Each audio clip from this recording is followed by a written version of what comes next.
Tertúlia. Boa tarde a todos. Hoje é dia 24 de junho de 2015. É uma quarta-feira. Nosso verbete é de número 3.428.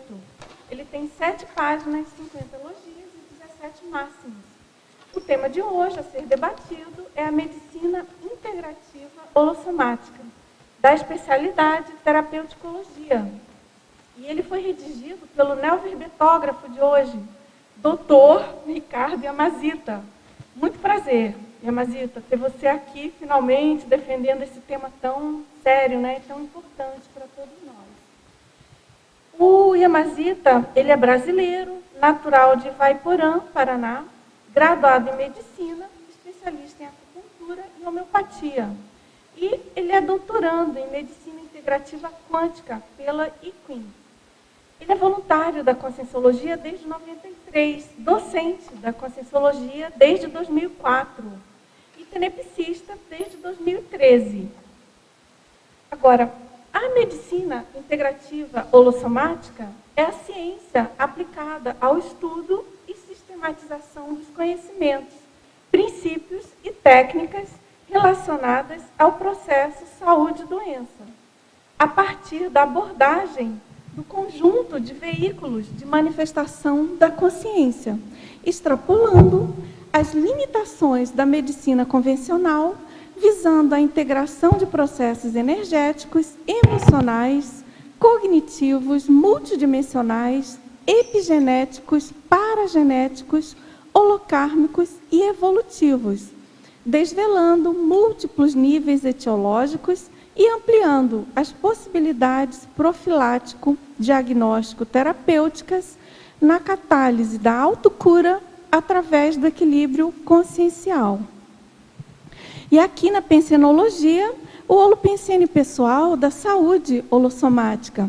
Os pensenes desencadeando emoções, impregnando energias e determinando a saúde. Os ortopensenes na condição de automedicamento, a ortopensenidade irradiando saúde. E aqui na fatologia, a estreita conexão mente-corpo. A influência das emoções no desencadeamento e agravamento de doenças. A somatização de processos holossomáticos. As emoções gerando endoenergias patogenéticas. As crenças, convicções e sentimentos determinando padrões fisiológicos.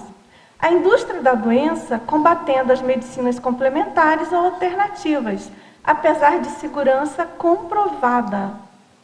Dogmatismo pseudocientífico.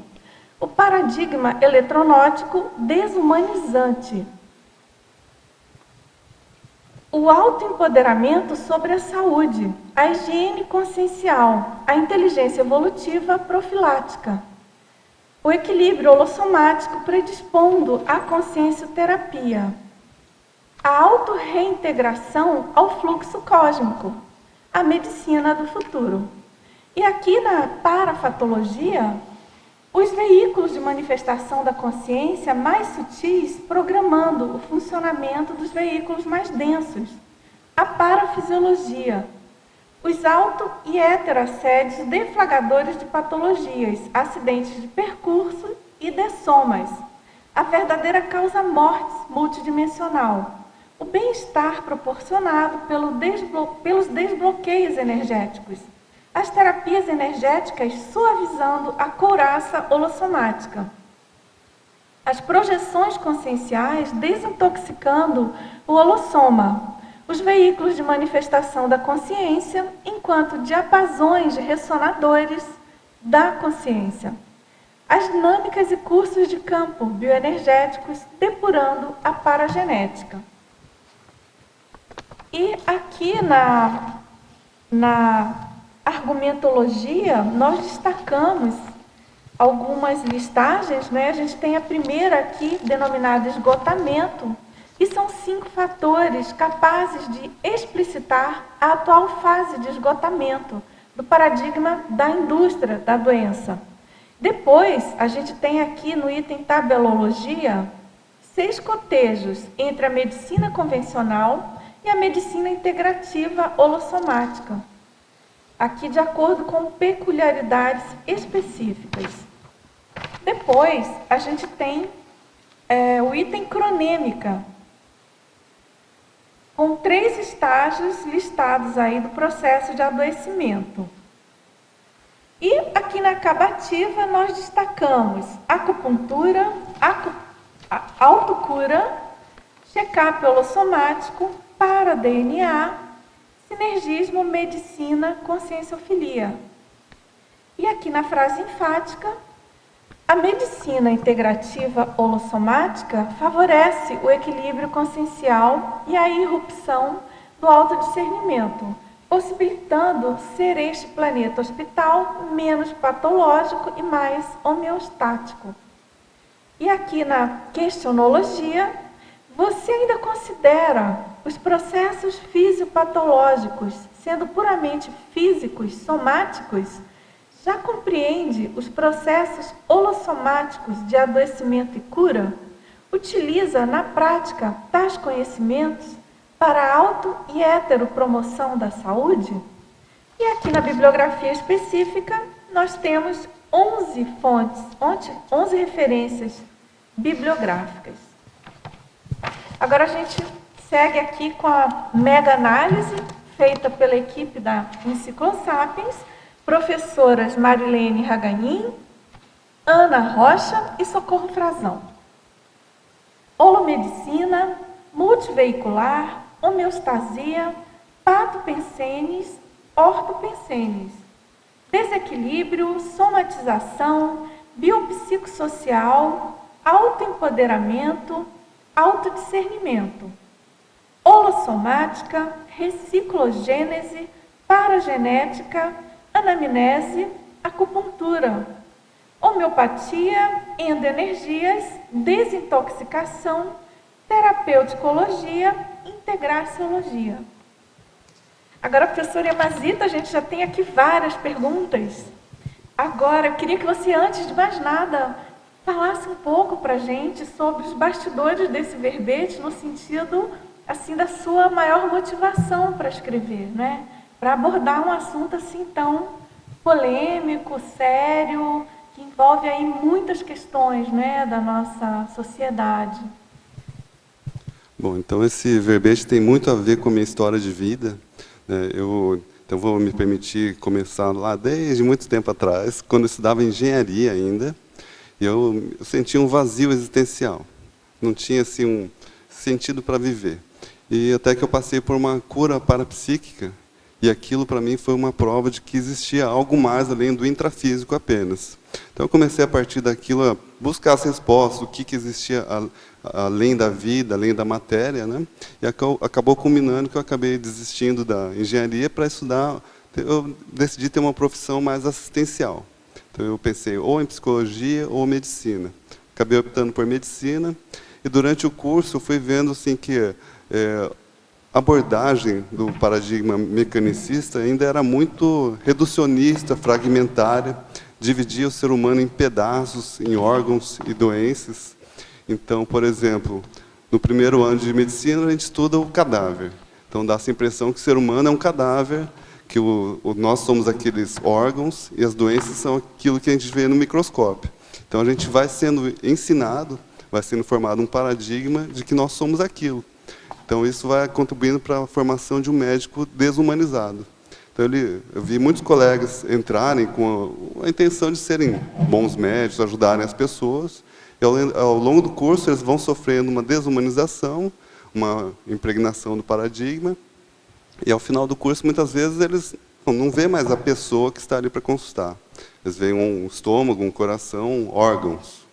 Então, depois que me formei, eu acabei vendo que, na prática, a medicina ela vai muito mais além, porque o ser humano não são órgãos isolados.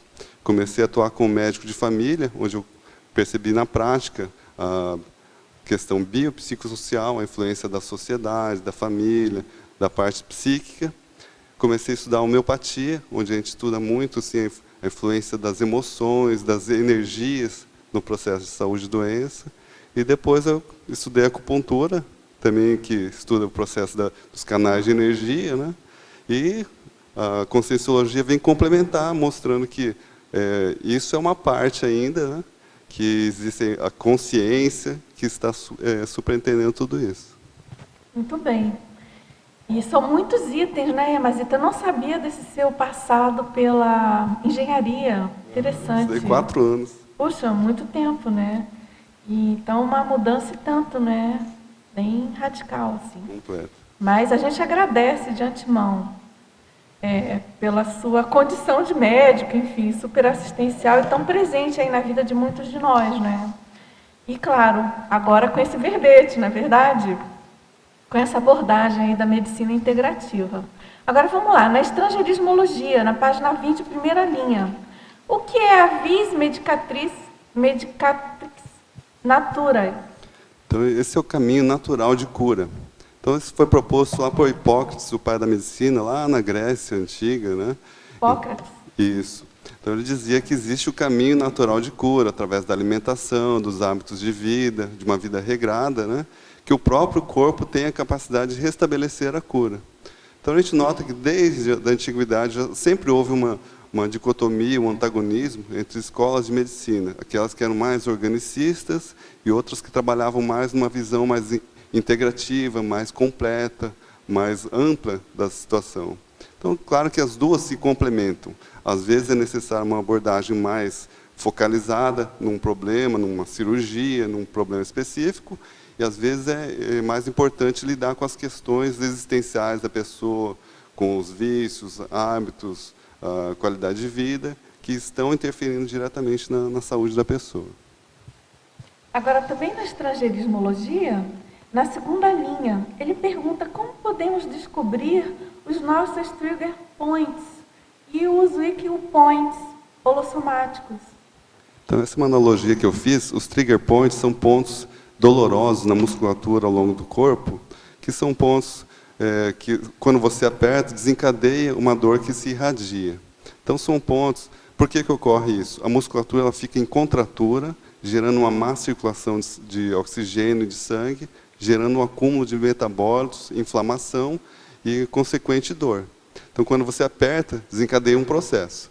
Então, analogamente, também tem os weak points holossomáticos. Então, cada pessoa tem um weak point, os weak points somáticos, energéticos, psicossomáticos, das emoções. Às vezes tem um tema, uma questão mal resolvida, quando toca ali, desencadeia um processo, um drama, um processo doloroso na alma da pessoa. Né? E os processos também, weak points, mental-somáticos. Então, as lacunas do conhecimento, questões mal resolvidas do conhecimento da própria pessoa, que às vezes a gente considera assim, tal pessoa é ruim ou é má. Não existe isso. A pessoa tem uma ignorância em relação a certos aspectos da vida, da saúde, dela mesma. Então, isso gera os weak points, são pontos fracos da consciência. Tem relação com aquele locus minori também? Isso também. São os pontos de menor resistência do corpo, né? Assim como do corpo físico, também tem do holossoma, como eu citei. Agora, esses trigger points, eles têm alguma relação com os pontos de acupuntura ou não necessariamente? Eles têm... geralmente, quando a pessoa fala, eu tenho dor em tal lugar, quando a gente vai checar, corresponde a pontos de acupuntura. Que os pontos de acupuntura são como mini chakras, onde pode ocorrer um maior bloqueio de energia, uma maior concentração de energia, favorecendo bloqueios ou não. Quando tem os bloqueios, eles se tornam dolorosos. Às vezes, esses trigger points eles estão fora dos canais de energia da acupuntura. Então, seriam chamados de ashi points, pontos dolorosos. São semelhantes. Trigger points é uma denominação ocidental. Muito bem. Agora, também no estrangeirismo, na terceira linha agora, ele pergunta quais são alguns dos nutrientes holossomáticos SMART. Os SMART nutrientes foi um termo criado pelo Dr. Elion Pova, no livro Nutrição Cerebral, onde eles propõem que determinados alimentos podem facilitar a cognição e a prevenção de doenças, ansiedade, depressão Então, eu recomendo esse livro, muito gostoso de ler. Claro que é um enfoque mais nutricional, ele leva a gente a pensar que se a pessoa tiver uma boa alimentação com aqueles nutrientes, ela vai poder prevenir depressão, ansiedade e uma série de outras doenças, né, tendo mais equilíbrio físico. Então, os macronutrientes holossomáticos, então energéticos, a nível de energossoma, quais seriam? A pessoa estar fazendo uma desassimilação simpática das energias, porque todos os dias nós sofremos contaminações, digamos, com a energia das pessoas, dos ambientes, de si mesmo, que são as endoenergias, né? A gente gera energias, energias mais caóticas, mais desequilibradas.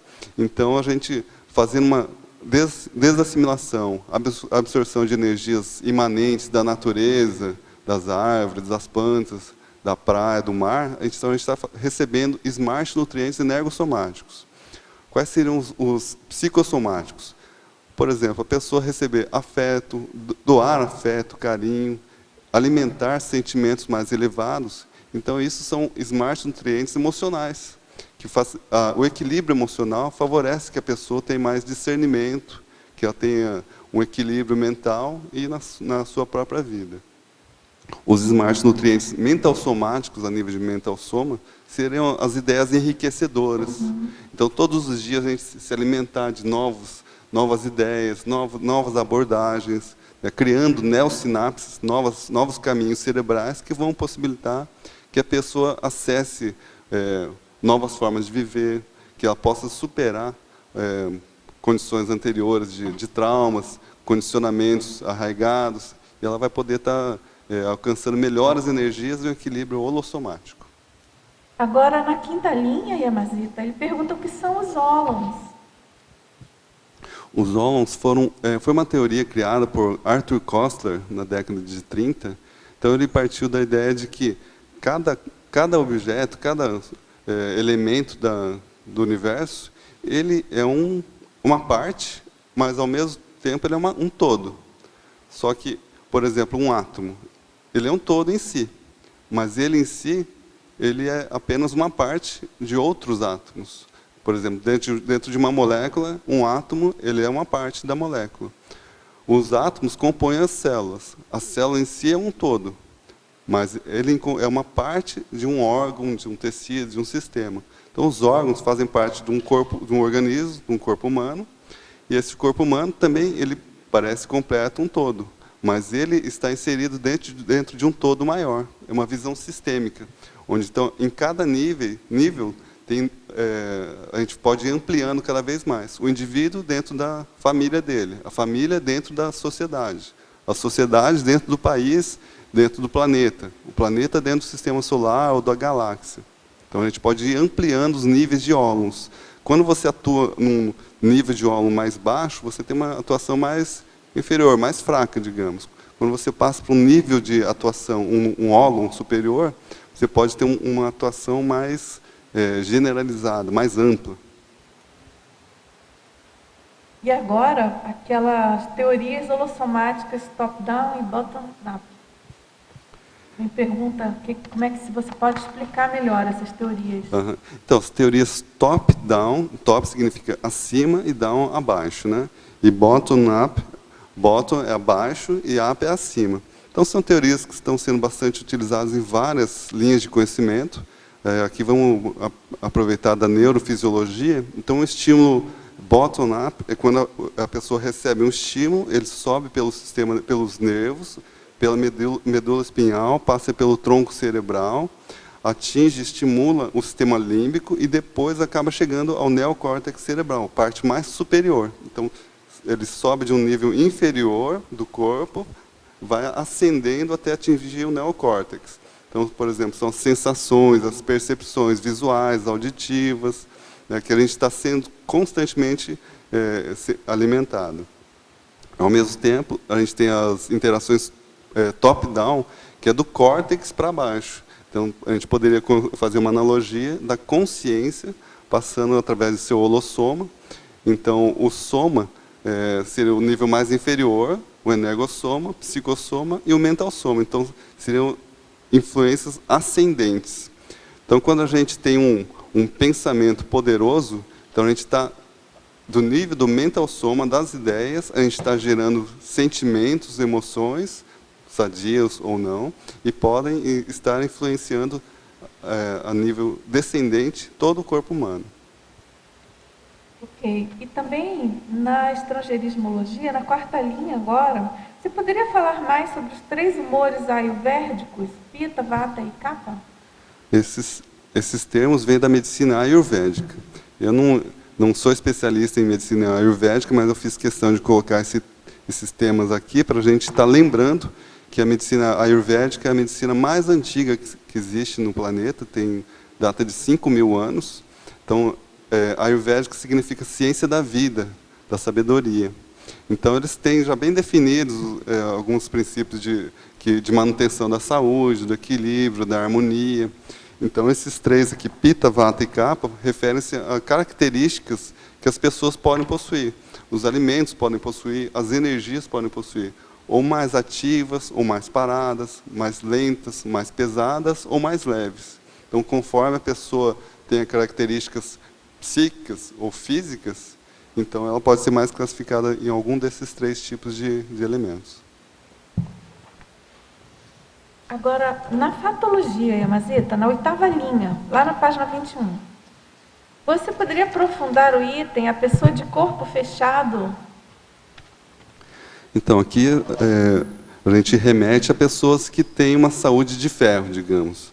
Né? Enquanto existem pessoas que adoecem com facilidade, existem outras pessoas que dificilmente ficam doentes.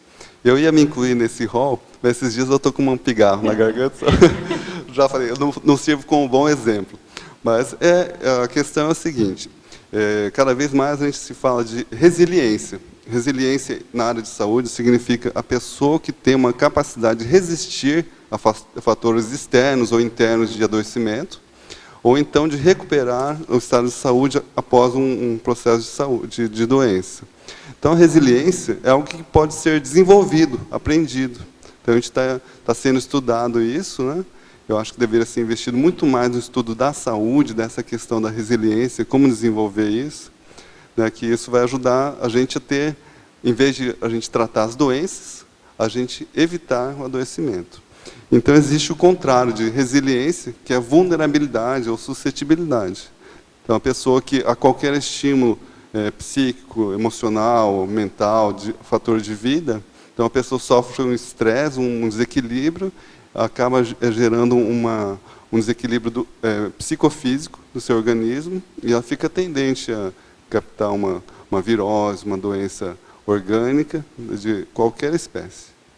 E aí a gente transpondo aqui para também alguns outros conceitos, né, Yamazita, da Conscienciologia, tem aquela condição do macrosoma, né, e do próprio domínio energético que propicia, ajuda muito nessa condição. Né? Com certeza. Então, quanto mais a pessoa vai desenvolvendo um nível de saúde holossomática, vai tendo um maior autoempoderamento sobre a sua saúde, ela determina as suas condições holofisiológicas, então ela vai tendo um soma melhor, um holossoma melhor. Isso pode predispor a pessoa, ao final da existência, para uma próxima existência, tá renascendo aí com um macrossoma. O macrossoma, como a gente sabe, ele é adaptado para cada função que a pessoa vai existir na programação existencial. Eu estou com uma hipótese de pesquisa que talvez eu possua um macrossoma em relação à saúde.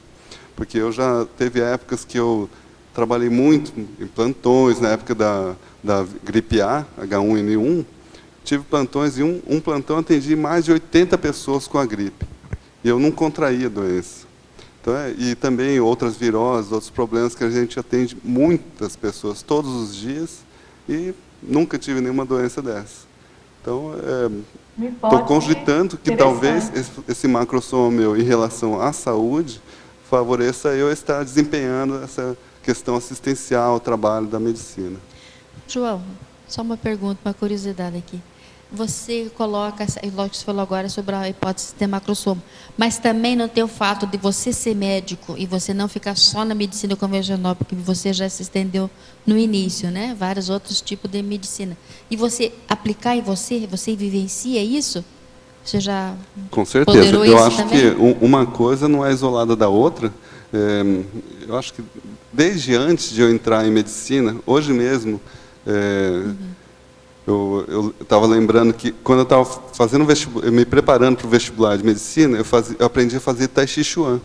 Então aquilo eu fazia de manhã antes de ir para o cursinho, eu chegava lá com uma tranquilidade, chegava zen, sereno.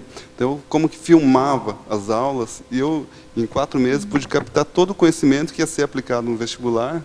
Então eu acho que essas práticas todas que ao longo da minha vida fui adquirindo conhecimentos foram favorecendo com que eu favorecesse essa holosaúde. Oi, Yamasita, aqui del B. ¿Cómo evitar los pensamientos que llevan a las dolencias en lo cotidiano? Porque a veces sí, desasimila y todo eso ya sabemos, mas aún así uno sigue creando actuaciones negativas que a veces están mecanizadas. Y yo gustaría saber en lo cotidiano cómo no dejar pasar esos pensamientos negativos que crean doença, tá? Tá ok. Mercedes, minha vizinha. Então, os pensamentos, os pensenes, né, eles podem desencadear doenças de algumas maneiras.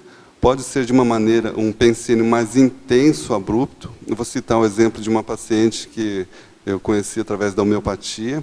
Então, a gente pergunta assim, quando começou a doença? Ela relatou claramente assim, a doença iniciou quando eu recebi a notícia da morte da minha mãe. Naquele momento, minhas juntas, minhas articulações se entrevaram e passaram a doer. Então, ela desenvolveu artrite reumatoide a partir daquele momento. Então, foi uma emoção intensa que desencadeou uma alteração epigenética. Então, a pessoa passou a ter a doença, uma doença crônica, considerada incurável pela medicina convencional. A partir daquele momento, houve uma mudança da manifestação epigenética dela. Então, ela passou a ter aquilo a partir de uma emoção intensa. Outra maneira são através de pensenes continuados. Às vezes, uma questão leve, mas todos os dias alimentada, aquilo, uma insatisfação, uma resolução, uma falta de posicionamento. Então, isso pode ir afetando os diferentes canais de energia, os diferentes chakras. Cada canal de energia ele é afetado por determinado tipo de emoção. O canal de energia do rim, não é o rim, o canal de energia do rim, ele é afetado pelo medo. O fígado é afetado pela raiva, frustração, ressentimento, mágoa, emoções que a pessoa não expressa. Isso vai acumulando no canal de energia do fígado, energias yang, que se ela não for expressa, vai acumular e pode gerar várias outras doenças, enxaqueca, gastrite, uma série de outras. E se a pessoa solta também, é ruim, né? Então, o ideal é a pessoa nem gerar essas emoções negativas, né? Então, as pessoas falam, então eu vou soltar as minhas emoções. Não, mas daí, se você soltar, você vai gerar mais encrenca, mais confusão. Vai brigar com a família, com alguém, e aquilo vai ter um feedback dos outros e a pessoa vai acabar gerando mais problemas para ela. Então, a pessoa ela deve procurar identificar o que gera as emoções. Geralmente são as formas de abordagem cognitivas, a forma de pensamento dela. Por exemplo, a pessoa tem uma má compreensão, ela acha que ela está sendo injustiçada. E com isso ela gera uma raiva, e essa raiva vai acumulando no fígado. Então, tempos depois ela desenvolve a doença. Às vezes é difícil de as pessoas aceitarem, compreenderem. Poxa, mas eu sou uma pessoa boa, eu não tenho tantos problemas emocionais, como é que eu tenho doenças? Porque as doenças afetam a todos, não é verdade? Então, todos estão desequilibrados? Não, é simplesmente uma questão de entender a fisiologia energética, a fisiologia da vida em si, porque às vezes a pessoa vai gerando desequilíbrios nos canais de energia, às vezes pode estar provocando um desgaste. Na acupuntura a gente diz yin e yang. A pessoa que é muito ativa, mas tem pouco repouso, ela pode estar consumindo as suas energias yin, que é energia de repouso, de relaxamento, de tranquilidade. E a pessoa que é yang é muito ativa. Então, aqui no Ocidente, existe uma tendência de as pessoas serem mais yang e consumirem o yin. Então, isso falta tranquilidade, acaba afetando o sono. Né? Então, a pessoa, depois de um tempo, vai ter doenças decorrentes do desequilíbrio das energias. E a pessoa fala, ué, mas eu não passei nervoso essa semana. É comum no pronto atendimento a gente atender pessoas em plena crise de ansiedade, uma crise de pânico, e a gente pergunta, mas como é que é? Você está passando nervoso? Não, hoje não. Nem semana passada. Mas ano passado, passei por uma situação, ou às vezes num momento de vida, né? É muito comum a pessoa, por exemplo, estar no último ano de graduação, vai ter que apresentar o TCC. A pessoa trabalha e estuda. No último ano, ela estava levando tudo em ordem, aí até que vem o TCC, que é um evento muito estressante, a pessoa acaba tendo que se dedicar ao estudo, ao trabalho, pesquisas, uma autoconfrontação da exposição, isso gera um excesso de energia da parte dela, fica desgastada e acaba tendo crises de saúde diversas. Para complementar isso, dizem que o pensamento é ação. Nós mandamos nosso corpo, nós mandamos nossa energia, nós mandamos em nós mesmos. Mas não é tão fácil. Então, é mandar e persistir no pensamento, porque somente com dizer, não, eu quero tal coisa, vou fazer, não é suficiente, há que persistir, porque só o pensamento não é suficiente. Não é assim, Yamasita? É verdade. Na realidade, nós somos seres muito complexos. Então, por exemplo, eu quero apresentar esse livro Com a Vida de Novo. Eu já dei uma aula na Reaprendência sobre ele. Eu sugiro a todos estudarem a fundo esse livro. Então, esse livro ele traz técnicas que fornecem um empoderamento para qualquer pessoa, até mais poder sobre a sua saúde, ela dominar a sua fisiologia. Então, é o item 7, Amazita, o Simonton. O item 7. Então, esse livro, da bibliografia. Esse livro foi escrito pelo casal Simonton. Ele era oncologista e ela era psicóloga. Então, eles aplicaram técnicas psicológicas no tratamento do câncer, mas descobriram depois que essas técnicas poderiam ser aplicadas para qualquer doença. Então, as técnicas são bem diversas, assim, mas eu vou fazer uma síntese. Então, a pessoa aplica uma técnica de relaxamento psicofísico, dessas que a gente conhece na projeciologia, e depois ela faz uma visualização. Na tela mental dela, ela visualiza o problema de saúde dela. Por exemplo, o câncer, a artrite, a doença que ela estiver tendo problema. E visualiza os mecanismos de cura do organismo, do jeito que ela entender, pode ser uma energia de cura indo lá e melhorando, combatendo os tumores, restabelecendo o equilíbrio do organismo. E eles notaram que esse método simples funcionava até para o câncer. Eu já tive exemplos na minha vida prática, pessoal e profissional, de que ele funciona realmente para as mais diversas doenças. E eles constataram que, às vezes, a pessoa falava assim, eu quero viver, eu quero me recuperar do câncer, eu vou vencer essa batalha.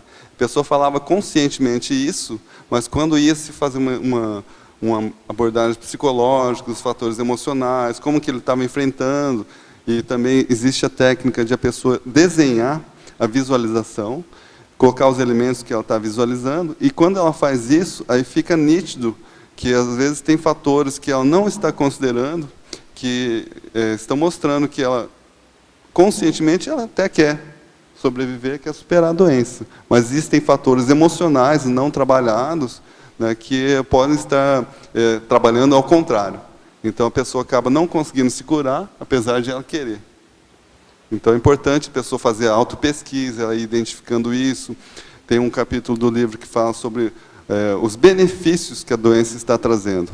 A pessoa deve fazer uma lista, são os ganhos secundários. Então, a pessoa fala, não, conscientemente, eu não quero essa doença para mim, eu quero me livrar dela. Mas daí ela coloca lá, os ganhos, não estou trabalhando, não estou fazendo isso, estou recebendo mais atenção das pessoas. Né? Então, ela vai listando esses benefícios que de alguma forma ela está sendo beneficiada. Para ela estudar por que ela precisa ainda ter uma doença para estar recebendo esses benefícios. Então, para iniciar uma autopesquisa. Ai, muito bom, muito boa essa dica aí, Mazita. Eu conhecia o trabalho deles, né, do casal. Até no meu livro Vontade eu citei um artigo sobre a questão do estresse, doenças psicossomáticas, mas não o livro. Certamente eu vou ler e aproveitar. Muito bom. Continua. Vou aproveitar e continuar mais um pouco, emendando aqui com um tema mais à frente, que é quando a pessoa faz essa visualização, ela muda os morfopensenes dela, que é a forma que molda a fisiologia dela, então ela muda, ela derroga as estatísticas. Então, nessa pesquisa que eles fizeram, era 100% de pacientes terminais com câncer. As pessoas não tinham mais tratamento pela medicina convencional. Então, teve uma grande porcentagem que se curou no prazo de 2 anos, cerca de 23%. Outros 23% aí, eles estavam vivos, eram para eles terem morrido em 6 meses, ainda estavam vivos, com melhor qualidade de vida. Os tumores haviam diminuído e estavam felizes. Então, a maior parte teve um resultado positivo, derrogando as estatísticas. Mas seria a próxima pergunta. Você já tem um pouco. Muito bom. Agora, tem uma outra sobre pensenologia também, na terceira linha. Gostaria que você esclarecesse o momentum patopensênico alterando a epigenética. Então, eu já citei aquele caso da pessoa que desenvolveu, a partir de um momentum, aquilo foi tão intenso para a pessoa que mudou completamente. Geralmente, são pessoas muito intensas, que às vezes ela consegue descrever exatamente o pensamento, o sentimento, a circunstância, todo o quadro daquele momento. Então, aquilo foi tão intenso que vincou a holomemória dela, e todo o holossoma dela ficou impregnado, e isso resultou numa mudança da manifestação genética, que é a epigenética. Essa próxima pergunta, eu tenho a impressão que tem totalmente a ver com isso que você já está abordando. Ele pede para você discorrer acerca dos traumas emocionais, ativando genes patológicos e desativando genes protetores. Isso mesmo. Então, na verdade, a gente tem uma série de genes que protegem a gente, promovendo a saúde, e tem outra série de genes que favorecem o adoecimento. Então, existe um equilíbrio aí. Quando a gente tem uma saúde, em geral, positiva, tudo está em equilíbrio, as doenças não surgem. Às vezes, devido a um fator de estresse, a pessoa não consegue lidar com uma situação, isso demanda demais da pessoa um desgaste energético. Então, por exemplo, no câncer mesmo, todos os dias nós produzimos células cancerosas, o corpo produz. E o sistema imunológico, diariamente, ele destrói as células cancerosas e a gente não fica nem sabendo.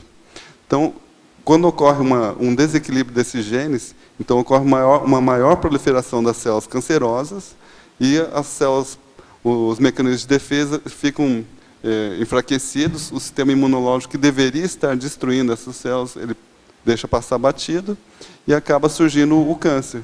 Isso pode aparecer em pouco tempo, ou às vezes o câncer fica lá paradinho ali muitos anos, até que a pessoa venha descobrir. Às vezes, quando ela descobre, o médico fala, olha, você tem câncer, esse câncer você vai morrer em 6 meses. E a pessoa, acreditando nisso, o seu sistema imunológico acredita, porque o nosso corpo funciona de acordo com as nossas crenças, nossas convicções, nossos padrões emocionais, holossomáticos. Então, se a pessoa acredita que ela vai morrer, então o corpo todo vai atuar dessa maneira. Da mesma maneira, se a pessoa pensa que ela vai desenvolver efeitos colaterais quando ela vai tomar um medicamento. Esse remédio vai me fazer mal. Quando ela toma, provavelmente vai ter efeitos colaterais. Então, eu vou ler a bula antes de tomar o remédio. Aí ler os efeitos adversos que pode ter, está favorecendo ela a ter aquilo. Eu posso dar um testemunho de que realmente funciona. Eu, muito antes de conhecer a Conscienciologia, quando foi feita a cirurgia da minha coluna, foi um arrombo no corpo. E eu tive informação de que se eu repetisse milhares de vezes que a célula sadia se multiplique, que as células doentes se eliminem. Eu repetia isso dia e noite. Quando acordava durante a noite, repetia, e durante o dia, enquanto estava lúcida, repetia. Em 7 dias, estava sarado. O médico disse, vai para casa, agora te cuida.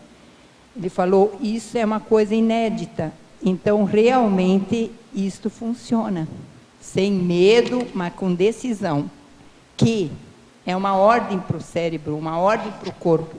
E eu imaginava sempre que, através das necessidades vitais, eu estava eliminando as células doentes, pelo suor, por todas as formas. E que as sadias estavam migrando cada vez mais para essa parte que estava afetada. Tudo bem? Tudo bem. Vamos então... Alguém quer falar? João Ricardo, aqui. A respeito dessa questão, né, do momento patopensênico alterando a epigenética, existe reconhecimento de algum padrão nessa manifestação ou isso acontece de uma forma aleatória?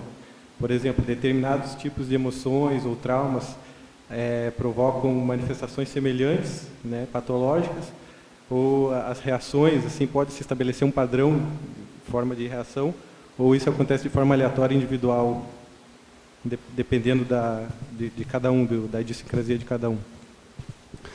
Oi, Sandro, obrigado por você ter vindo aí. O Sandro é médico, amigo meu também, estudou homeopatia também, né?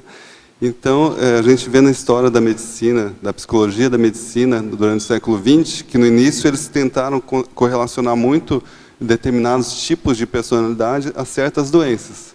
Então, chegou-se à conclusão que existia uma correlação, mas que essa relação nem sempre era verdadeira. Então, hoje caiu-se assim, na situação de que não dá para afirmar, mas com certeza tem alguma coisa a ver. Agora, quando a gente estuda caso a caso, a gente vê que existe sim a localização da doença tem a ver com os processos psicossomáticos, holossomáticos que a pessoa vivencia, até tendo um significado. Então, existe o sintoma do bolo histérico, que a gente chama na medicina, que é a pessoa ter a sensação de uma bola presa na garganta. Então, essa é típica. Quando a pessoa chega no pronto-socorro, eu estou com um bolo na garganta, não consigo falar. Então, essa é bem característica. A pessoa ela tem alguma coisa que ela está engolindo um sapo, digamos, um problema que ela não consegue se expressar, não consegue falar, e fica aquela energia parada.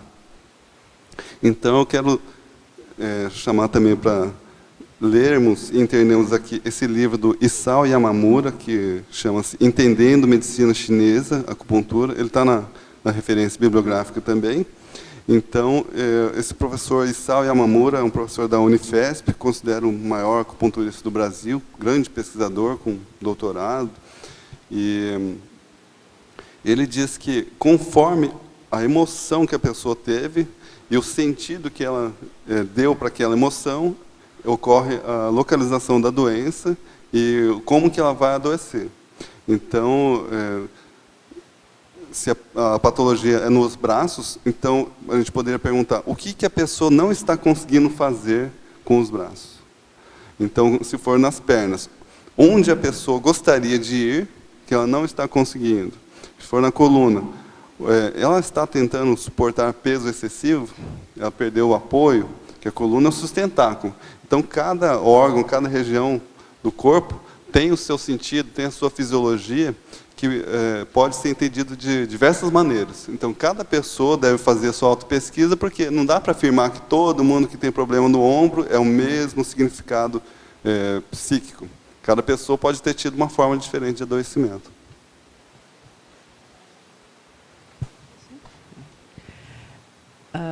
Eu gostaria, em primeiro lugar, de dizer que eu estou encantada com...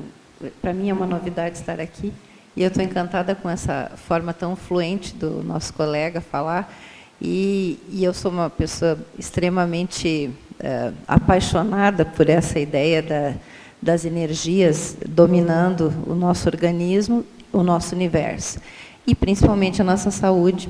Mas eu gostaria muito de colocar a proposta dele juntar um pouco essa ideia holossomática com a visão do Amit Goswami no livro Médico Quântico, porque eu acho que é, com certeza, o livro que mais explica o salto quântico da cura, como a gente diz, né? E eu acho que seria bem interessante fazer um pouco de alusão a essa bibliografia. Quero agradecer aqui a doutora Rosângela Arndt. Ela é uma líder aí no cenário nacional e internacional na área da medicina quântica. Inclusive, ontem à noite, antes de ontem, eu estive fazendo a abertura da palestra que ela deu ali no Hotel Rafaim, no centro. E ela tem, todas as semanas, ela está participando de várias palestras, conferências, na coordenação de 2 pós-graduações. Ela é presidente do Congresso de Saúde Quântica, que vai ter em São Paulo mês que vem. Está sempre na frente aí de vários movimentos. Eu já tive o prazer de participar de uma palestra dela, muito elucidativa, muito interessante, realmente esse tema, mesmo para os leigos em saúde, medicina, é muito importante a gente conhecer essa proposta, né, da medicina quântica, muito interessante. Com certeza. A medicina quântica tem muito a contribuir nessa mudança de paradigma, porque ela traz a ideia de que a matéria, na verdade, não existe. O que existe é a energia. Então, a matéria é uma ilusão dos nossos sentidos, né? Os átomos são regiões de maior localização, de concentração de energia, de campos de energia. Então, conforme a vibração, a frequência, a informação que é impregnada nesses campos de energia, então ocorre a fisiologia, ela é orientada de acordo com essas energias, energia e informação, que é o que está sendo trazido bastante aqui na saúde quântica, né? Inclusive, esse livro Médico Quântico é uma das referências bibliográficas aqui do verbete, e atualmente está saindo muita coisa a respeito no mundo inteiro. A gente está vivendo uma revolução silenciosa da saúde. A gente pensa que, em algumas décadas, a medicina vai ser totalmente revista. Então, a abordagem hoje que se prioriza muito a bioquímica, a matéria, no futuro vai ser priorizado mais a biofísica, as energias, a física quântica, as informações e a consciência. Aqui nesse livro, o Dr. Amit Goswami, que é um físico quântico, né, conhecidíssimo no cenário internacional, ele propõe que a consciência deve ser integrada ao processo de saúde e doença. Ela deve ser estudada, incorporada, assim como a física quântica, as energias. Então, na conscienciologia, a gente diz que existem 2 elementos básicos no universo, a consciência e a energia. Então, a física quântica considera que a consciência seria uma manifestação energética. Então, nós discordamos na conscienciologia, pois a consciência é algo à parte. Energia é uma coisa, a consciência ela existe por si só, e essa diferença tem um grande significado, porque é a consciência que impregna a energia, e acaba impregnando o seu holossomo, o seu corpo físico. Claro que existe um mecanismo reverso também, de tudo que ocorre no corpo físico, no seu holossoma, vai repercutir a nível da consciência. Então, se a pessoa tem lá uma dor no estômago, um problema a nível de mais físico, então, bateu o pé. Então, isso vai reverberar, vai ter uma influência muito maior sobre a consciência do que ela ter uma expansão de consciência naquele momento. Oi, aproveitando o assunto, eu queria fazer uma pergunta a respeito. Por que algumas pessoas elas respondem melhor a esse tipo de tratamento, né? Por exemplo, a medicina quântica, a homeopatia, florais, e já a alopatia, a pessoa ela é bem sensível, mas isso dentro de da multidimensionalidade, assim. Eu quero, se você puder explicar melhor. Obrigada. Sim, quando a gente fala de energia, o paradigma muda. Então, por exemplo, o remédio homeopático. Não dá para usar o mesmo remédio homeopático para todas as pessoas para a mesma doença. Então, por isso que é difícil de conseguir uma comprovação científica sobre a homeopatia. Geralmente se pega assim, omeprazol, funciona para gastrite, para estômago? Sim, melhor, para 99% das pessoas funciona, alivia. Mas não dá para fazer o mesmo para um remédio homeopático para o mesmo problema. Porque cada pessoa vai ter um remédio que vai promover a ressonância com as energias dela. Essa ressonância ela se dá através dos padrões emocionais, em primeiro lugar, mais profundamente com a dinâmica energética, psíquica da pessoa. Então, em homeopatia, a gente, às vezes, tem anamneses, consultas que aprofundam bastante na vida da pessoa e a gente descobre como que é a vida da pessoa. Às vezes, a gente tem verdadeira surpresa. Por que a pessoa tem um problema de saúde? E quando a gente vai analisar, a gente vê como que é a dinâmica dela e a gente entende claramente por que surge aquela doença em relação aos aspectos emocionais. Então, se a energia do remédio não tiver ressonância com a energia da pessoa, ela não sente nada. E, em relação à acupuntura, por exemplo, se a pessoa tiver um problema num canal de energia e a gente usa o trabalho em outro canal de energia, também pode ser que não tenha efeito. Às vezes o problema é um ponto. Eu já tive caso, vou relatar o exemplo de uma pessoa com DPOC, que é enfisema. Ela estava chegando numa situação bem grave, eu já tinha feito todas as medicações da medicina convencional, tinha feito a acupuntura nela, e ela continuava afundando, piorando. Quando eu fiz um certo ponto, o VC22, que fica aqui, ela passou a respirar melhor imediatamente. A cada respiração ela foi se recuperando, foi melhorando a oxigenação tecidual, e ela foi melhorando. Então, faltava aquele ponto que, naquele caso, seria a chave. Às vezes, a gente usa os padrões, os tratamentos convencionais, de acupuntura, de homeopatia, para um certo caso, e não funciona. É porque está faltando a gente chegar à individualização daquele caso em particular. Tudo bem? Agora, Yamazita, é o seguinte, sobre na fatologia, ele pergunta a respeito da microfisioterapia e os microsistemas, revelando o histórico pessoal. Você pode comentar? Bem, microfisioterapia, não conheço tanto, é mais da área de fisioterapia, mas eu ouço dizer que eu fui na microfisioterapia e a doutora Aline Isidoro me falou, você há 3 anos atrás passou por uma cirurgia, teve processos emocionais assim, a pessoa consegue descrever exatamente o histórico de vida da pessoa. Então, quer dizer, isso é sinal de que nosso passado, holobiográfico, mais especificamente dessa vida, fica registrado em cada célula, em cada tecido, cada parte do nosso corpo. Então, existem também os microsistemas da acupuntura. Por exemplo, a gente pode tratar qualquer parte, qualquer doença da pessoa pela orelha, que ali tem pontos referentes ao estômago, ao olho, à boca, ao fígado, a tudo. Existe também a correspondência na língua, nas mãos, no crânio, nos pés. São microsistemas. Então, às vezes, um trauma emocional que a pessoa viveu fica registrado na íris. Então, existe a iridologia que a pessoa pode fazer um diagnóstico orgânico, as doenças que a pessoa tem, e também de traumas, de padrão de psíquico que a pessoa possa ter também. Eu gostaria de parabenizar o Yamazita, muito bom o verbete, estou gostando bastante também da sua exposição. E eu queria que você falasse um pouco mais sobre os medicamentos vibracionais. Como é que eles funcionam, como é que é essa nova...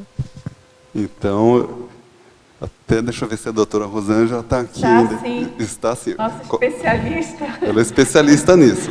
Eu vou dar uma breve fala aqui, se você achar que pode complementar alguma coisa, por favor. Então, eu vou fazer um histórico, né, começar com Royal Raymond Rife, que foi um grande cientista, pesquisador que viveu lá na década de 1930. Ele descobriu que, ao incidir frequências luminosas, energéticas sobre os tecidos, então poderia aquele tecido, ou micro-organismo, bactéria ou câncer, ele adquiria uma maior luminosidade e, se intensificasse a dose de energia empregada, aquele tumor, digamos, ele podia até ser desintegrado. As células elas eram desintegradas. Isso com bactérias, com vírus. Então, ele descobriu que existiam frequências específicas. Cada célula, cada tecido do nosso corpo tem uma frequência. O fígado, por exemplo, é 4 Hz.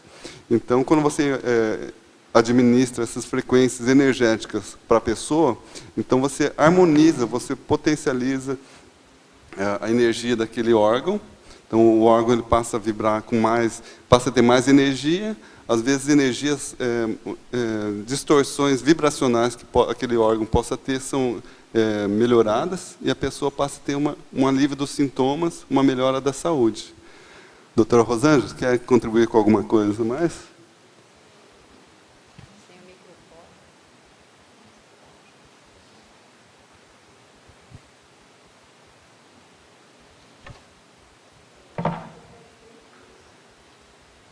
É para cima. Espera um pouquinho. Aí. Eu acho que é perfeita essa explicação, até porque nós somos, na verdade, a somatória, né, de todas as frequências, e temos uma digital frequencial, como a gente diz, cada um de nós faz uma informação para o universo, porque a energia carrega as informações e essas frequências são as energias de todos nós. E essa explicação do Rife é isso mesmo, foi um grande biofísico que nos deu essa oportunidade do entendimento que o fato de nós termos essas energias e as bactérias terem energia e os vírus e os fungos, cada um com a sua frequência, nós podemos, quando, por exemplo, temos uma doença viral, nós vamos modificar a nossa frequência em função daquela frequência que está ali no nosso organismo. Então, o Rife desenvolveu também alguns aparelhos que são emissores de frequência, que fazem ondas virtuais contrárias, capazes de anular a frequência daquele vírus, por exemplo. Mas, como o Yamashita falou, as frequências têm que ser específicas para funcionar. Então, às vezes, as pessoas têm dificuldade porque não conseguem receber a informação, né, através de um aparelho ou de outros tipos de outras técnicas de tratamento, mas a dificuldade é a informação específica da frequência, que faz toda a diferença, porque o nosso universo ele funciona dessa forma, né, funciona de uma forma totalmente específica em cada uma das suas energias, para ter uma organização, senão a gente fica no caos, e o caos faz uma espécie de interferência, né, frequencial, e isso leva, com certeza, às doenças. Interessante, muito bom. Yamashita, eu queria saber se você fez alguma relação com a questão do estado vibracional, em relação ao remédio, né, e porque ela comenta aí, né, desse processo da vibração, de cada vibração de um organismo, né? Cada organismo tem a sua vibração. Você percebe alguma... E a gente também trabalha isso até na questão do holossoma, né? Que é o estado vibracional, então a vibração de cada né, corpo desse. Eu percebo assim que às vezes as pessoas se questionam, mas como eu estou apresentando uma patologia, um problema de saúde, eu estou fazendo estado vibracional e ainda continuo doente. Então não deve ser uma questão energética.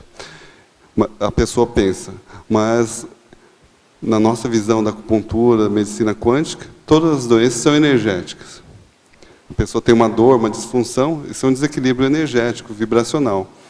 Às vezes a pessoa faz estado vibracional, mas ela não consegue desbloquear uma determinada região, ou então aquele órgão, ele ainda continua vibrando de uma maneira inadequada. Às vezes a pessoa não percebe isso. Hoje, por exemplo, fazia muito tempo que não fazia, eu fiz um Tai Chi Chuan, eu percebi que eu tinha uma dorzinha aqui.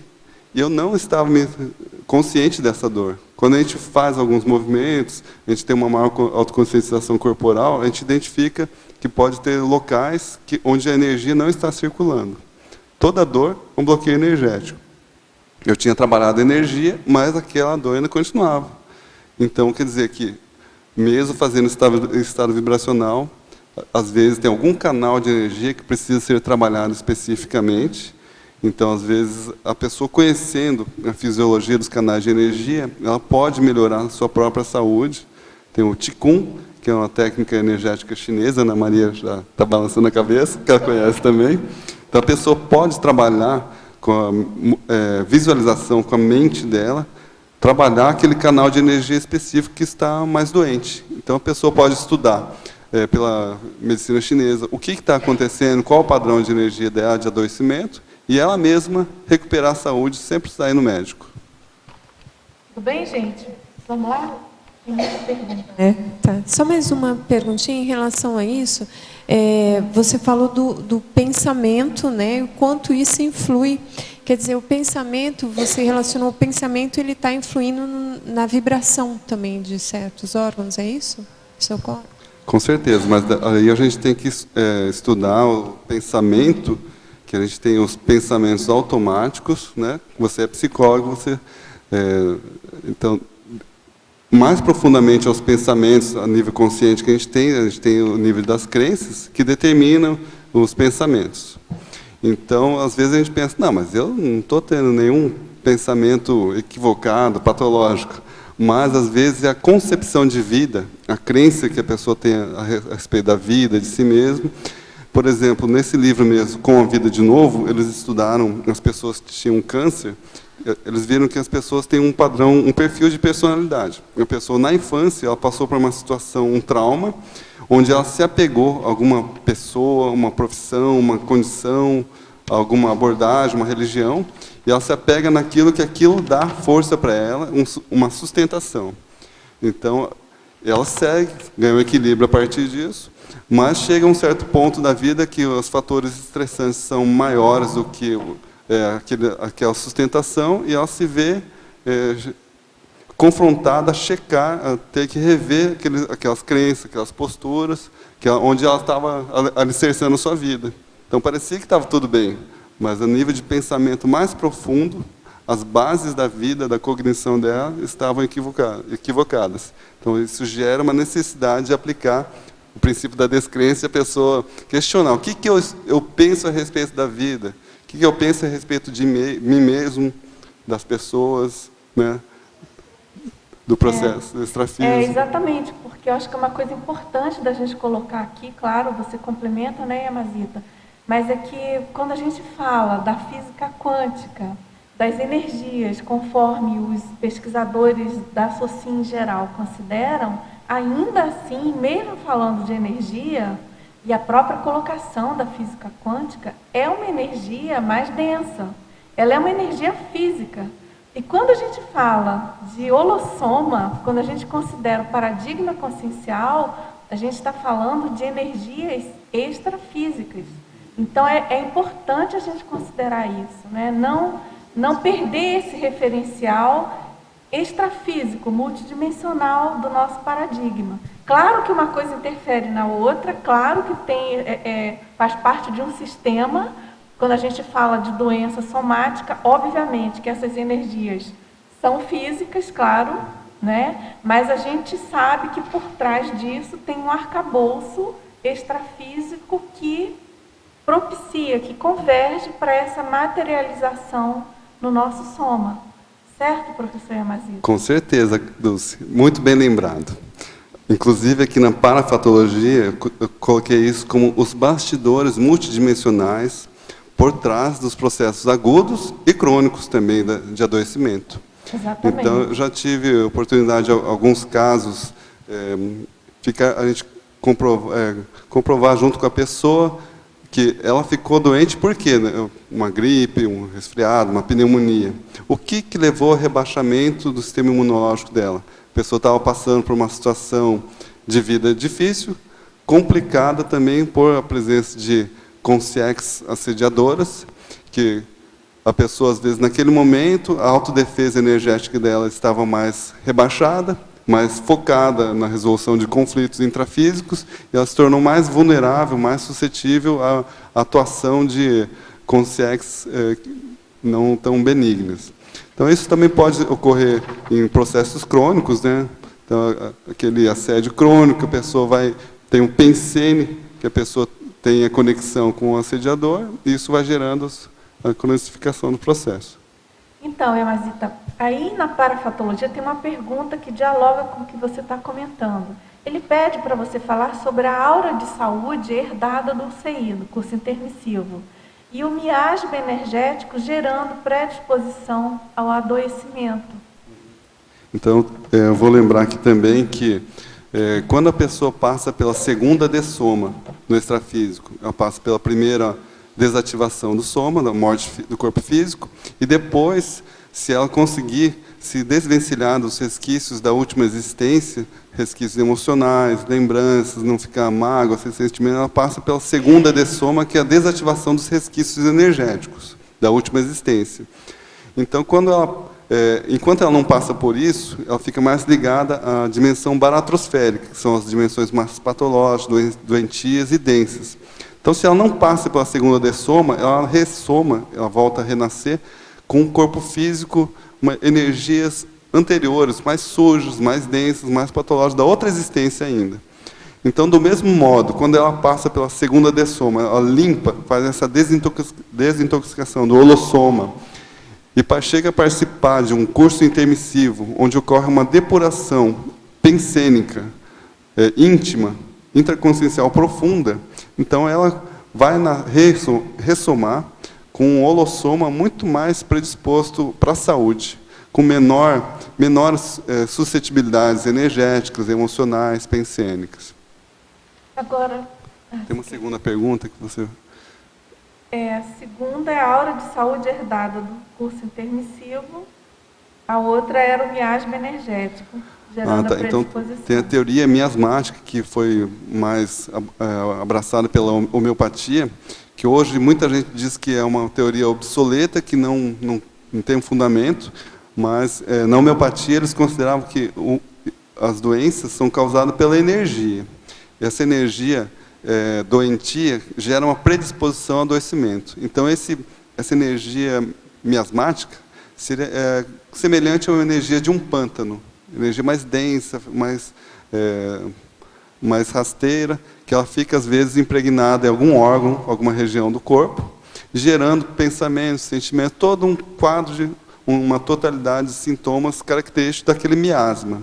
Então, quando a gente limpa esse miasma, seja com homeopatia, acupuntura, com remédios vibracionais, ou psicoterapia, então se trabalha a questão da vulnerabilidade da pessoa, diminui a suscetibilidade dela para as doenças. Agora, por favor, na efeitologia, dê um exemplo de terapias holossomáticas que têm efeitos desintoxicantes. Bom, então, além dessa que eu já falei, a gente poderia falar também da argila.